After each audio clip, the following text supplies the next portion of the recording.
बार की life high में जो सबसे बड़ा और अलग संकेत है वो है लाइफ हाई बनाया किसने। और इस बार मैं हिंदुस्तान के सारे इन्वेस्टर्स, स्पेशली रिटेल इन्वेस्टर्स को, ट्रेडर्स को, एचएनआई इन्वेस्टर्स को, पोर्टफोलियो मैनेजमेंट सर्विसेज चलाने वाले फंड मैनेजर्स और ब्रोकर्स को मैं ये बधाई देना चाहता हूं कि इस बार लाइफ टाइम हाई उन्होंने बनाया है। ये बड़ा परिवर्तन हुआ है इस बार, जो आपको हमें समझना और देखना चाहिए कि पहली बार ये कहते हैं कि वो बाजार में तीसरी महाशक्ति के तौर पर रिटेल इन्वेस्टर उभर कर आए, क्योंकि पिछली बार की जो लाइफ टाइम हाई बनी थी पूरा कंट्रीब्यूशन एफआईज की तरफ से था। घरेलू फंड भी कुछ हद तक खरीदारी कर रहे थे, कम कर रहे थे, लेकिन घरेलू फंड से कभी लाइफ टाइम हाई बना नहीं, तो एफआईज की खरीदारी से बना है। पिछली बार भी यही हुआ, 15-16 फरवरी को जब आपने लाइफ टाइम हाई बनाया, एफआईज दमदार पैसा लगा रहे थे, लेकिन इस बार पहली बार ऐसा हुआ है जब एफआईज और घरेलू फंड्स का कंट्रीब्यूशन नहीं के बराबर है, नेगेटिव साइड पर है, उसके बावजूद रिटेल इन्वेस्टर्स ने अपनी ताकत दिखाई है और लाइफ टाइम हाई बनाया। तो लीडरशिप ये बदली है और ये एक बहुत बहुत बहुत बड़ा चेंज है,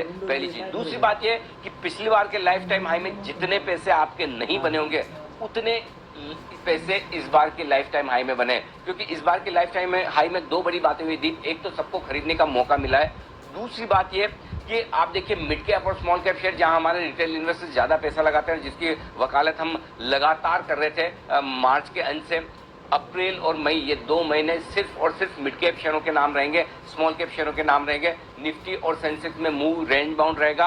बाद में जैसे कोरोना के मामले ठीक होंगे और ये मार्केट बढ़ते नजर आएंगे, लेकिन मिड कैप और स्मॉल कैप शेयर उससे पहले ही कमाल कर देंगे। और उसके पीछे एकमात्र वजह ये थी कि नतीजे दमदार आएंगे। आप देखिए जो पैसा पिछले 2 महीनों में मिड कैप और स्मॉल कैप शेयरों में लोगों का बना है वो गजब का है। और वो कहते हैं ना कि अगर एक तेजी के मार्केट का खात्मा हो और आपके पास पहले से ज्यादा पैसे न हो, यानी कि आपने पैसे नहीं बनाए हो, तो ये मतलब आपके लिए एक बड़ा लेसन है। और अगर आपके पास मंदी का मार्केट खत्म हो और वापस ऊपर जाए और उस मंदी के मार्केट में आपकी समझ ना बढ़ी हो, तेजी के मार्केट में आपका पैसा बढ़ना जरूरी है, मंदी के मार्केट में आपकी समझ बढ़ना जरूरी है, तो ही आपने उस बुल रन और बेयर रन को आपने सही में समझा, जाना है और उसका फायदा उठाया है। तो I am sure Zee Business के दर्शकों ने तो पिछले 2 महीनों में जरूर फायदा उठाया होगा। और बिलीव मी दीप, ऐसी तेजी मिड कैप और स्मॉल कैप शेयरों की मुझे याद नहीं आता मैंने पिछली बार कब देखी थी। कई बार हुई है, 10-10, 12-12 दिन का हम कुंभ का मेला बोलते हैं वो लगता है, लेकिन इस बार 10-12 दिन का कुंभ का मेला नहीं है,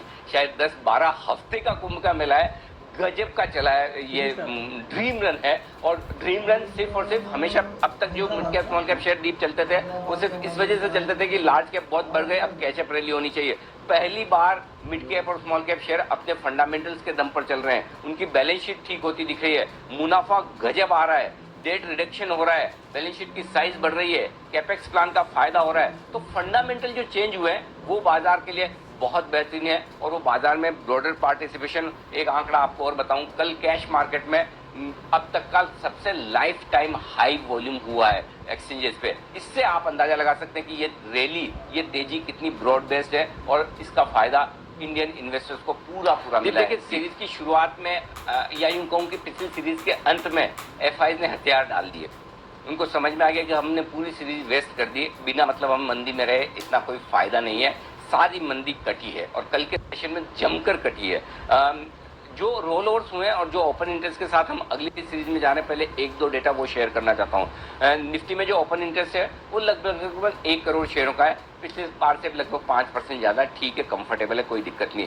निफ्टी के जो रोल ओवर्स हैं वो काफी ज्यादा है, मूड माहौल को देखते हुए 66% था मई सीरीज में रोल ओवर, जून सीरीज में 77%, यानी कि 11% ज्यादा रोल ओवर पर जा रहे हैं। और ये रोल ओवर लॉन्ग साइड पर ज्यादा है, या यूं कहें कि शॉर्ट रोल ओवर कम हुए हैं।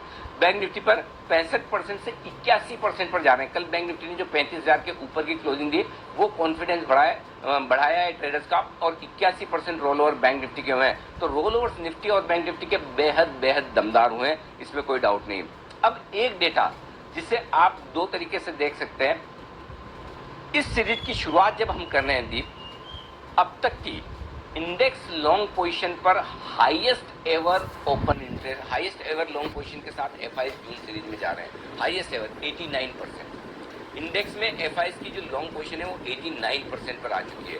अब एक तरह से आप ये कह सकते हैं कि अरे वाह, ये तो बहुत अच्छी बात है, एफआईज इतने बुलिश हैं जून सीरीज को लेकर, इतने तगड़े लॉन्ग रोल ओवर हुए हैं, इससे बढ़िया तो कुछ हो नहीं सकता। 90% के आसपास गजब है, ये तरीका है ये एफआईज का मूड भांपने का। दूसरा तरीका जो ज्यादा रियलिस्टिक तरीका है, वो आपको शायद सुनने में अच्छा ना लगे, लेकिन मुझे बताना जरूरी, जो डेटा कहते हैं मुझे बोलना जरूरी है, और वो ये कि एफआईज ने डर के सीरीज के आखिरी दिन जरूरत से ज्यादा अपने शॉर्ट काट भी लिए और शॉर्ट रोल ओवर्स लिए भी नहीं। तो अब ये होगा कि एफआईज की तरफ से जो इंडेक्स लॉन्ग पोजीशन 89% पर है, ये कम होगी। 80-82% के ऊपर एफआईज कभी इंडेक्स पर लॉन्ग रहते नहीं है, और ऐसे में एफआईज की ये जो इंडेक्स में लॉन्ग पोजीशन जो इतनी ज्यादा बनी हुई है, ये 10 से 12%, 15% तक नीचे आ सकती है। इसका मतलब ये कि एफआईज की तरफ से थोड़ी बिकवाली होने के आसार पूरे हैं, इसमें कोई डाउट नहीं। वो आज का आज हो जाए, सुबह हो जाए, सेकंड हाफ में हो जाए, या सोमवार को हो, वो 1 या 2 दिन की बात है, लेकिन 1 या 2 दिन में एफआईज की बिकवाली 100% होगी, क्योंकि इतने देखिए उन्हें एसेट एलोकेशन करना होता है, उन्हें लॉन्ग शॉर्ट रेशियो मेंटेन करना होता है, उन्हें अपने पोर्टफोलियो को बैलेंस करना होता है। एक्स्ट्रा मंदी में नहीं रह सकते। 40% के आसपास आएंगे तो उन्हें झक मार कर खरीदना पड़ेगा, जैसा हमने कहा था कि लेना ही पड़ेगा। वैसे ही 80% के ऊपर आएंगे तो उन्हें अपने इंडेक्स लॉन्ग कम करने ही पड़ेंगे, ये करेंगे। अब बस इसमें फर्क एक ये थी, जो पिछली बार और अब इस बार में, पिछली बार जब भी इस तरह के इंडेक्स लॉन्ग पोजीशन एफआईज के ओवरबॉट पोजीशन में हो जाते हैं, तो मैं क्लियर कट कहता था जोर से मार्केट एक बार झटका देगा, नीचे आएगा और तब आप वापस से लीजिए। इस बार में फर्क इतना ही है, पोजीशन तो उनकी कम होगी, झटका लगेगा या नहीं वो देखने वाली बात है। और ऐसा मैं क्यों बोल रहा हूं कि अब तक एफआईज की बिकवाली से झटका लगा नहीं है मार्केट को। तो जिस तरह का मूड माहौल है, मोमेंटम है, हो सकता है एफआईज अपनी इंडेक्स लॉन्ग पोजीशन कम भी करे, लेकिन बाजार इसे पचा ले। तो फर्क सिर्फ इतना है कि थोड़ा ऊपर के लेवल पर आपको कोशिश रहना है। एक बार हल्का सा बाजार नीचे आ जाए। एक और चीज समझिए ना, 14,400 14,500 से नॉन स्टॉप आप 15,400, यानी कि 900,000 पॉइंट की एक तरफा तेजी हुई है बिना किसी साइजेबल करेक्शन के। तो इस बार तो जो हमने 14,500 के आसपास से एक तरफा तेजी देखी है बिना करेक्शन के, और 15,500 पर पहुंच रहे हैं, तो 1000 पॉइंट की तेजी के बाद अगले 1-2 दिनों में कभी आपको 200-250 पॉइंट बाजार हल्के होते हुए दिख सकता है, और वहां से फिर से रफ्तार पकड़ लेगा। तो अगर आप पोजिशनल ट्रेडर हैं, लॉन्ग टर्म इन्वेस्टर हैं, कहीं कोई चिंता डरने घबराने की जरूरत नहीं है। अगर आप डे ट्रेडर हैं या ओवरनाइट ट्रेडर हैं, तो आप दिन के अंत में अपनी रिस्क मैनेजमेंट थोड़ा सा ठीक कर लीजिए। एफआईज लॉन्ग जरूरत से ज्यादा है, मजबूरी है, बाई चॉइस नहीं है। अगर एफआईज इतने ही बुलिश होते, इतना ही अच्छा मूड होता, तो पिछले हफ्ते क्यों भाई रोज रोज बेचे जा रहे थे, रोज रोज बेचे जा रहे थे। तो ये शॉर्टकटे हैं, शॉर्ट रोलओवर्स नहीं हुए, उस वजह से आपको एफआईज के इंडेक्स लॉन्ग डेटा बहुत ज्यादा दिख रहे हैं। तो आज या अगले 1-2 दिनों में ऊपर के लेवल पे थोड़ा बहुत हल्का फुल्का प्रेशर आ सकता है, और उसको भी आपको खरीदने में ही इस्तेमाल करना है। तो डरना घबराना नहीं है, खाली हल्का सा एक डेटा नेगेटिव है जो मुझे